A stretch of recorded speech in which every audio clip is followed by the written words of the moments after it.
We begin our tour at the Lion's Gate, so named for the stone reliefs on the outer facade, representing the lions in the coat of arms of the Mamluk Sultan Baybars, who built the lower part of the gate in the 13th century.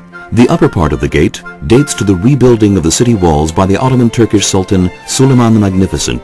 We can now enter and proceed directly to the Sabil, a public water fountain built during Turkish rule but no longer in use. We proceed to St. Anne's Church, which was built by the Crusaders in the 12th century. Its Romanesque style is reflected in its simplicity and minimal ornamentation.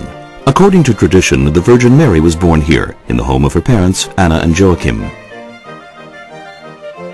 The nearby pool of Bethesda is the site where it is believed Jesus cured a lame man.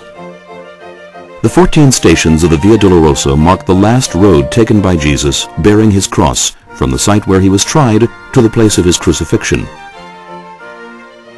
Next to the arch, we enter the Franciscan courtyard with two little churches marking the second station. On the right is the Chapel of the Flagellation. At the gate you can distinguish the upper arch with carved thorns symbolizing the crown of thorns. The Chapel of Condemnation marks the spot where it is believed the cross was laid upon Jesus after he was sentenced to death by crucifixion. The ancient Roman arch over the road is called Ecce Homo. Its continuation can be seen in the chapel of the adjacent convent of the Sisters of Zion.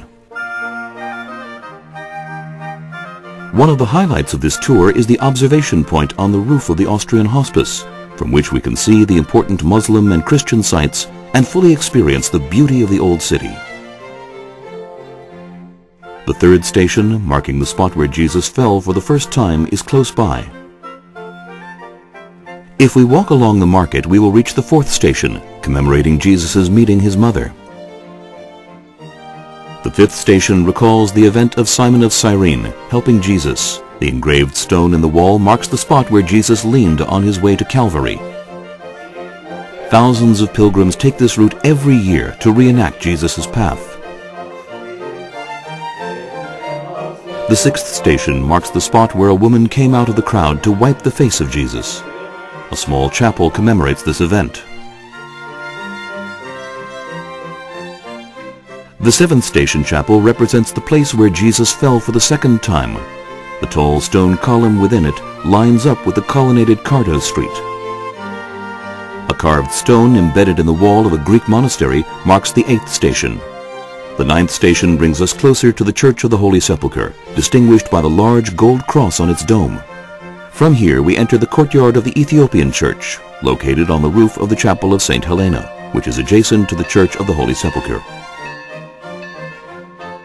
The Church of the Holy Sepulchre, a Crusader building, is considered the holiest place in the world for most Christians. A small stairway outside the church leads to Station 10, the Chapel of the Stripping of the Garments. The last four stations are inside the church. A flight of stairs climbs steeply to the 11th station where Jesus was nailed on the cross. The wall mosaic behind the altar tells the story. The adjacent chapel is the 12th station, the site of the crucifixion. The typically Eastern ornamentation includes hanging lamps and gilded or silver icons. The rock of Golgotha can be seen through a window on the floor. The stone of unction, opposite the main floor of the church, is the 13th station. Believers kneel next to the stone and kiss it.